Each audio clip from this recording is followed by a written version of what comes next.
guys, it's Rolcups and boy do I have one for you today. So this is part 2 of our 1 to 50 guide, and it will focus on from level 30 over to level 50. As you know, it does say 32 at the top, however that is because 2 points we've used are from Renown, and we currently have the setup we will be using for majority of the game now. Frostbolt is our mana generator, Ice Shards is our spender, Frost Nova to freeze, and also then cause Ice Shards to automatically conjure and fly towards frozen enemies. Ice Blades for the 70%, it's actually 70%, not 71%, this website's a bit delayed, and that there is to cause Frost Novas to be procced to allow us to keep vulnerable on the enemies and also fire free Ice Shards. Ice Armor is our main defensive, and Teleport to be able to get around. So we did have all 3 aspects. What we're going to do now is I'm going to explain which points you're going to take all the way through to get to level 50, including the renown points at the end. I'm also going to then go through a bunch of aspects which you can farm to give you the optimal damage. As you know, at level 30 we were rocking about 6,000 damage on average, and now you will be rocking 23,000 damage minimum with no armor equipped. But let's get into it. If you like what you see, don't hesitate to like and subscribe, it really helps out the channel. And we do still have the giveaway ongoing, which is 3 copies of Ultimate Edition. All you've got to do to be in to win is be subscribed to the channel and leave a comment. We'll be announcing the winner in the next 24 hours. In fact, we'll be announcing the winner in 12 hours time with a video that I will be releasing at that point. And we will also be announcing a second giveaway then as well, so stay tuned.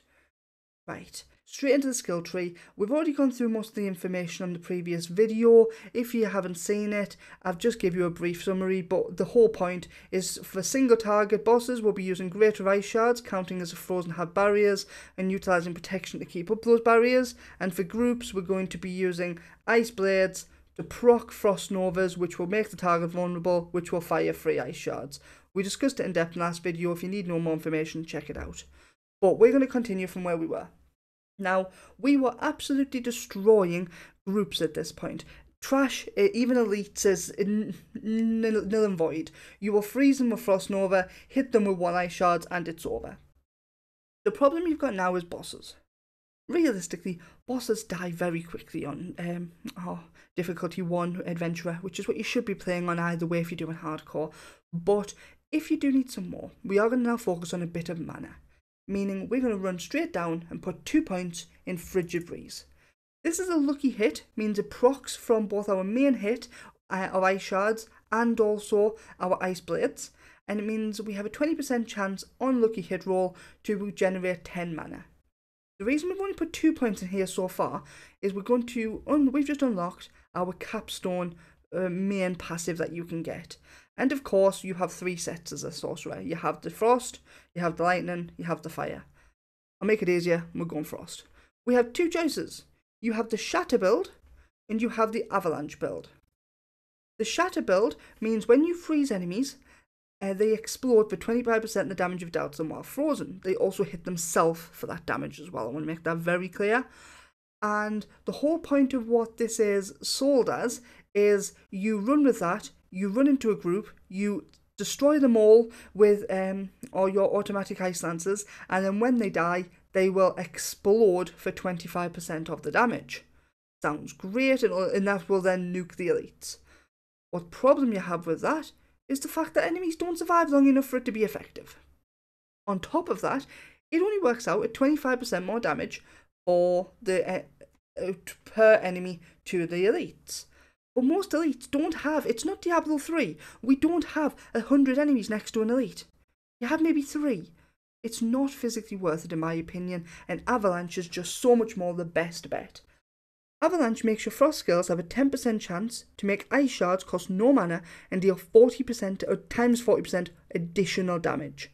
The chance is doubled against vulnerable enemies. But wait a minute, due to our ice blades proccing frost novas, all the enemies are permanently vulnerable.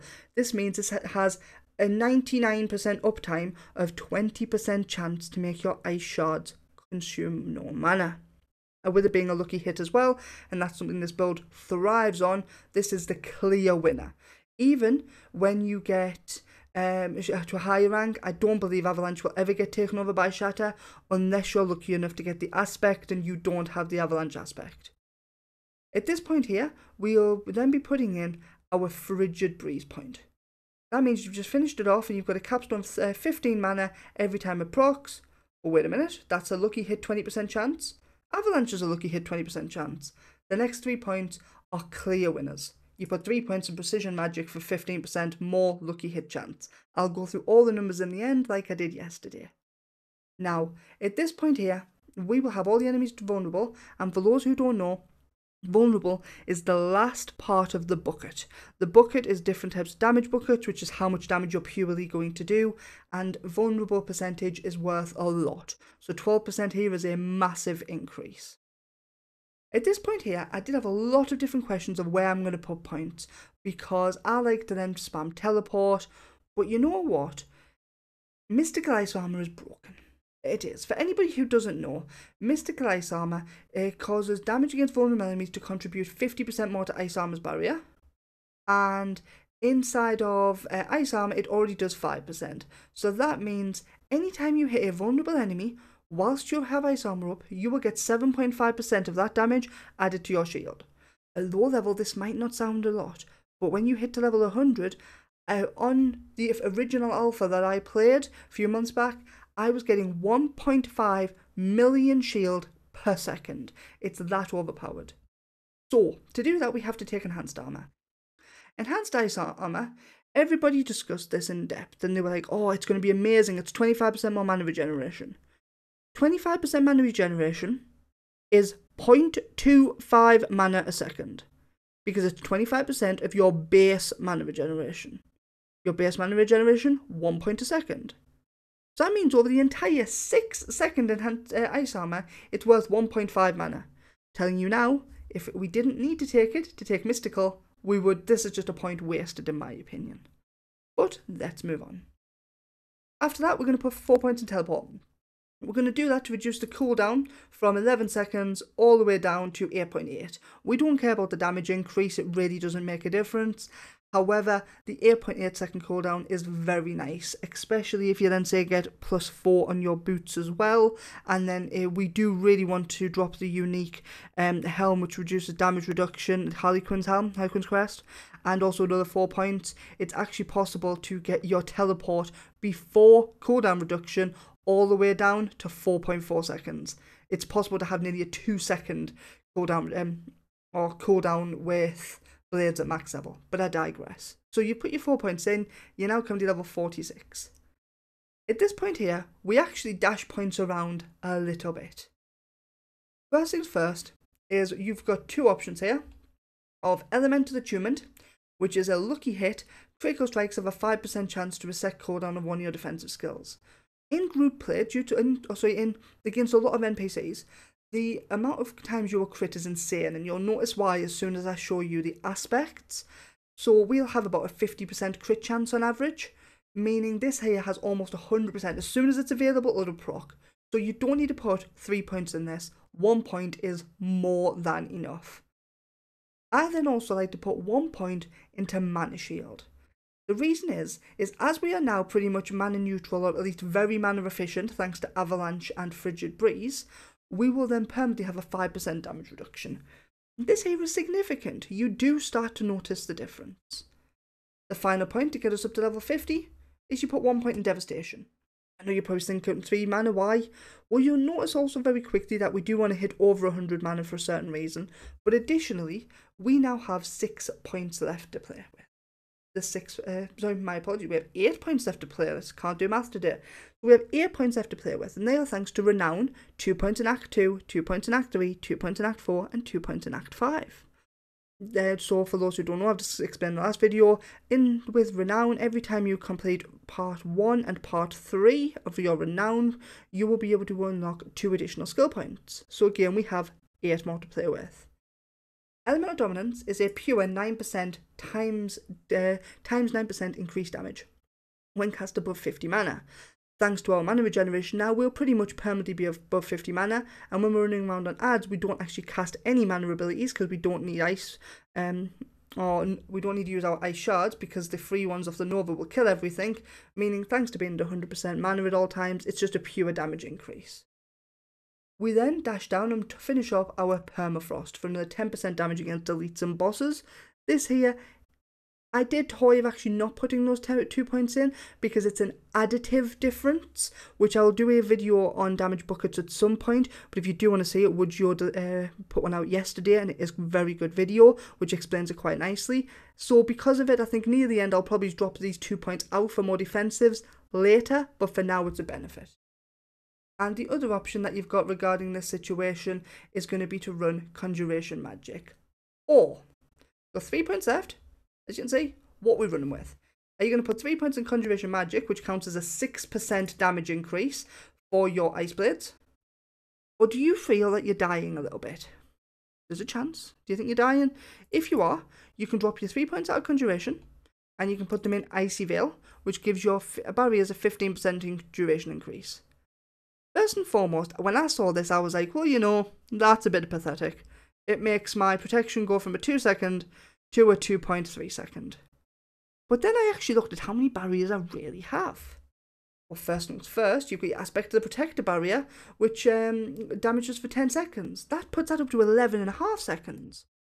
You also have Ice Armor, and that lasts 6 seconds. So adding, 15%, you're going to be adding near enough up to 7 seconds. It's an additional second. You've also got a Paragon point, which you'll have coming, and that there will give you shields that last 5 seconds, which puts them up to nigh on 6 seconds. It is quite strong, realistically. So there you've one of your 2 choices, I would say. You can either go for Conjuration Magic for extra damage, or if you're squishy, put it into Icy Veil. Now at this point here, this is pretty much where I feel the build is the strongest for your level. As we play the game, I think there will be some significant changes we're going to run, such as I do think we'll eventually drop Elemental Attunement and drop a point protection to go 3 out of 3 mana shield. And the reason I think we'll do this is because the 10% damage reduction will probably outweigh the barrier. But you know what, for now, this here is a very solid build. But let's look into some numbers. So this build can do some ridiculous damage, and it's not only due to this. I did prepare something just before this, and I've set up all of your aspects that you can farm, so you don't have to look for them. We know about the eluding aspect, and this one here is one for completed Caldera Gate, which can make you, when you become crowd controlled and you become injured, which means you drop below 35% health, you become unstoppable. Yes, it has up to a 40-second cooldown, which is what it'll have when you get it from Caldera Gate, but that still means once every 40 seconds you can teleport out of there. We run with Aspectus Shared Misery, which means when you crowd control an enemy, there's a 30% chance with it being from Oblivion and Hawizar, and it will then spread your Frost Nova to another target. Because it doesn't just spread Frost Nova to freeze, it spreads Frost Nova to Frost Nova, which will make them both vulnerable and also then fire your Ice Shards at them. We run with Edgemaster's Aspect, which is a 10% skills based on your primary skill point resource, but because we're going to be nigh on fully manned up now, we'll just get a permanent 10% damage increase, multiplicative, and that is from Old Stones in Scoresglen. Don't worry, you don't have to write all this down yet, I'll have that in the description for you. Aspect of Protector we've discussed heavily before, very overpowered for our build, and is from the Lost Archives in Fractured Peaks. Ghostwalker's Aspect is actually a very funny aspect. So first things first, I wasn't running with that. I was running with Bounding Conduit, gain 20 to 25% movement speed for 3 seconds after teleporting. Then I realised it says whilst unstoppable and for 4 seconds after, gain 10 to 25% increased movement speed and move freely to enemies. And if we look at teleport makes you unstoppable. So it gives you the exact same movement speed increase for 4 seconds rather than 3, and you can move freely to enemies. So Ghostwalker Aspect, which is from Scoresglen campaign, is definitely the one you want to run. It's from Broken Bulwark. Now, for your leveling, you're wanting to put Aspect of Control on a 2-handed staff. That there will increase 30%, well actually 60% with it being on a 2-handed staff, onto frozen targets. The reason you're wanting that is it is going to be your biggest single damage increase at the moment. I will say, like I said, I'm going to have an end game build coming out, which does definitely change that up. Next, we're going to put Stormspell Aspect onto our Amulet. That means we're going to be dealing between 16 and us. Was it 16.5? Yep, 16.5% and 30% increased damage to vulnerable enemies whilst you have a barrier. As we're permanently going to have a barrier, that means we're permanently going to have a 16.5 times damage, or 0.16 times damage to vulnerable targets. And again, it comes from Onyx Hold and Dry Steps. Elementalist Aspect, your core or mastery skills casted above 100 mana, which is why you want to have over 100 mana.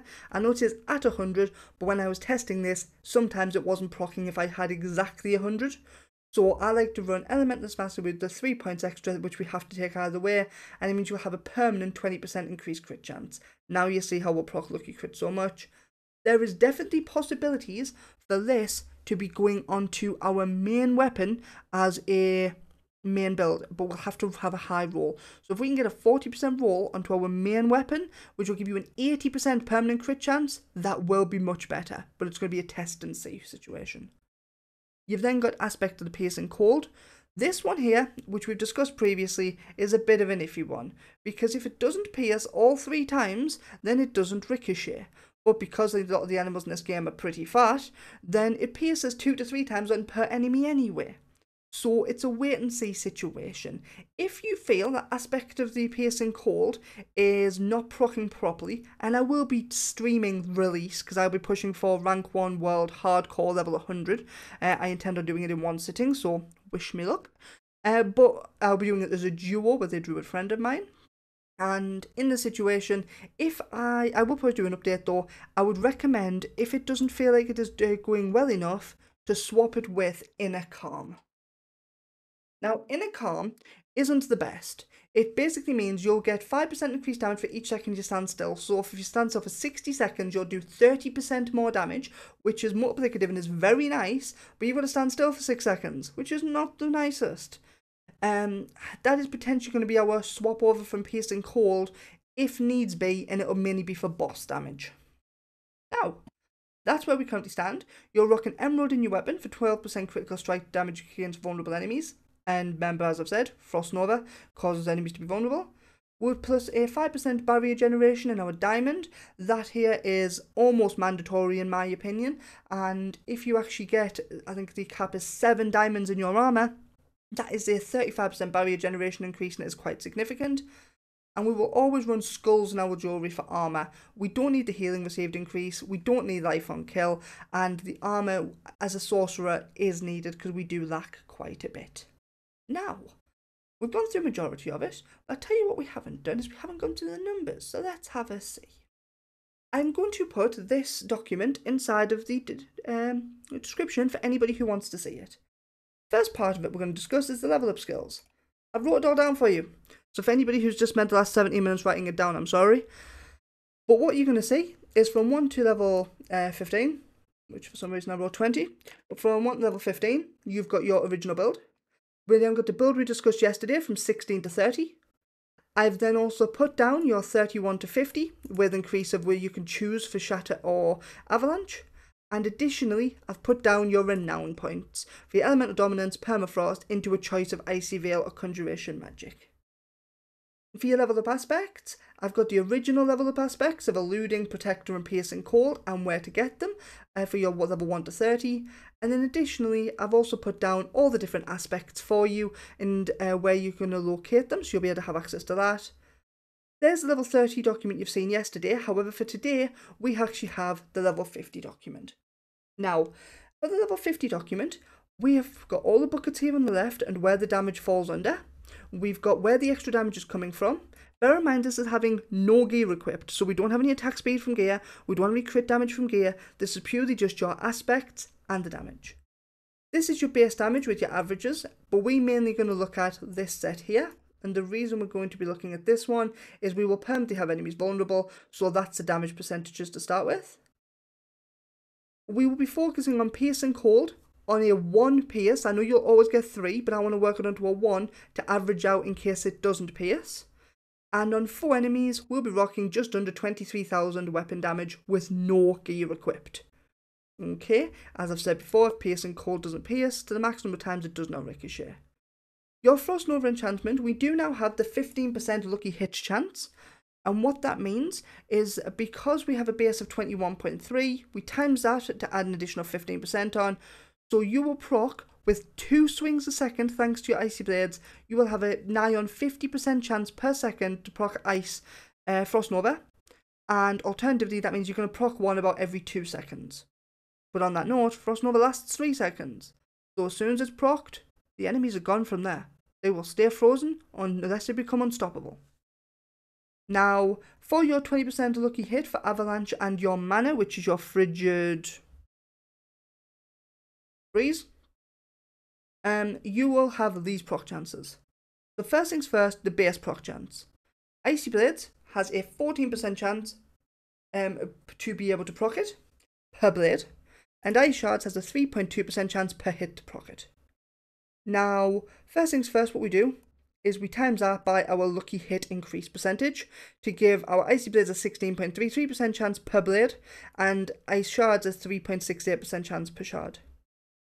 So on single targets, you have 2 blades, meaning you're going to have roughly a 33% chance total from your blades to proc it, and your Ice Shards will be proccing 5 shards they will be proccing 5 shards a second, which is there we go. It'll be proccing 5 shards a second by casting Ice Shards. The reason we had 6 is due to something you'll see in Paragon, meaning we have a combined proc rate of 51.06%. That means out of every 2 seconds, we are going to get a free Avalanche proc, which will give us a free cast.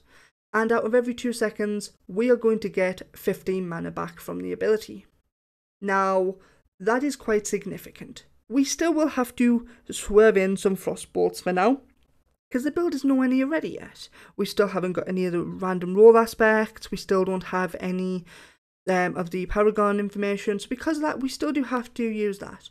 It's only in the endgame build that truly changes, but this is where we truly thrive.